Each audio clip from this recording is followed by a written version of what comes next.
Hi, everybody. I said a couple days ago that when you get these temperature inversion patterns with the east winds, temperature forecasting becomes a guessing game. And really, the modeling and my forecast overall has done pretty well the last several days, but not today. Today turned out to be in most areas around Portland and Vancouver anyway, much colder than what I thought it would be. I thought we'd be up in the mid 50s for the third straight time.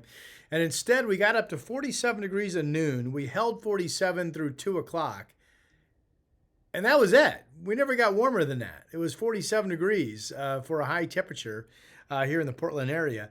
Meanwhile, we had, get this, it was 63 in Newport today. It was 63 in Tillamook. Now, Salem was a little bit warmer than Portland, 53. It was 54 out in Hillsboro. And then you got into the gorge, and this is what finally caught up with this cold air that really hadn't been advecting out of the gorge into the valley like I thought it would be. Finally did happen today.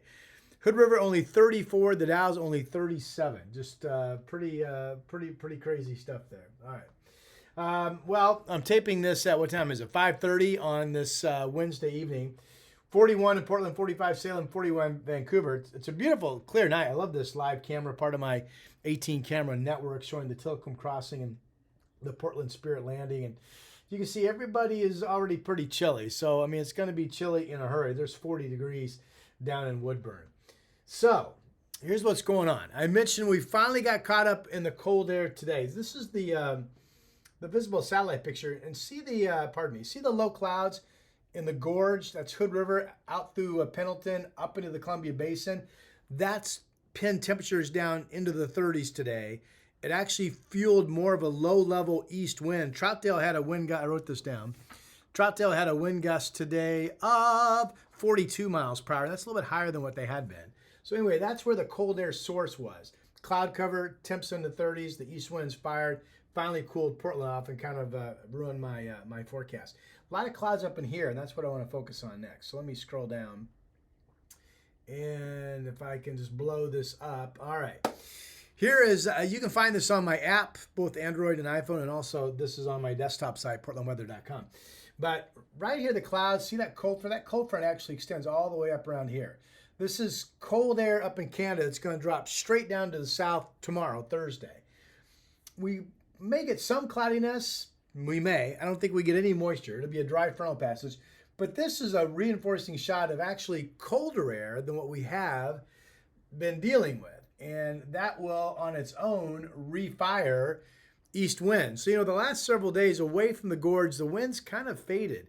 But tomorrow, with that new batch of air coming down, we'll get a brand new east wind flow, 15 to 30 miles during the afternoon in many areas of the I-5 corridor. So look for that. If you've been fairly calm the last couple of days, not tomorrow.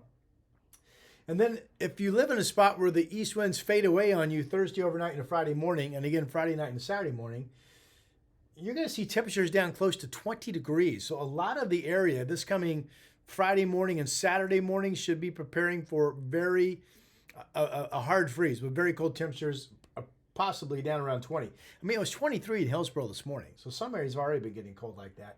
The winds in the gorge, generally speaking, from the east, still going to be noticeably gusty for you folks all the way into Saturday. And Saturday, I think they start to calm. And then Sunday, we really pull out of the east wind flow that we've been in, finally. So with all that said, first thing you notice, we're still dry into the weekend. The models that came out this morning like a Sunday shower chance a little bit better. So maybe we do have a little bit of rain, or we will on Sunday.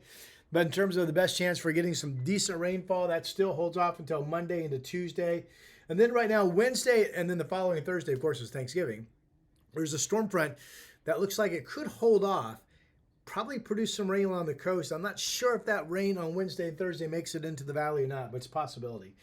Temperatures, a lot of freezing nights, at least into Sunday morning. And then once we get back into this more maritime westerly Pacific flow, look what happens to the overnight temperatures. 44 Tuesday morning, 46 Wednesday. It could be upper 40s Thursday morning, and then Thanksgiving Day, with rain or not, would be well up into the 50s as well as we finally start to moderate a little bit. Okay, if you like these videos, make sure you hit that subscribe button here on my YouTube channel, and also tell your friends about it. It helps me out a lot. I appreciate you supporting my forecast work. I'll talk to you soon.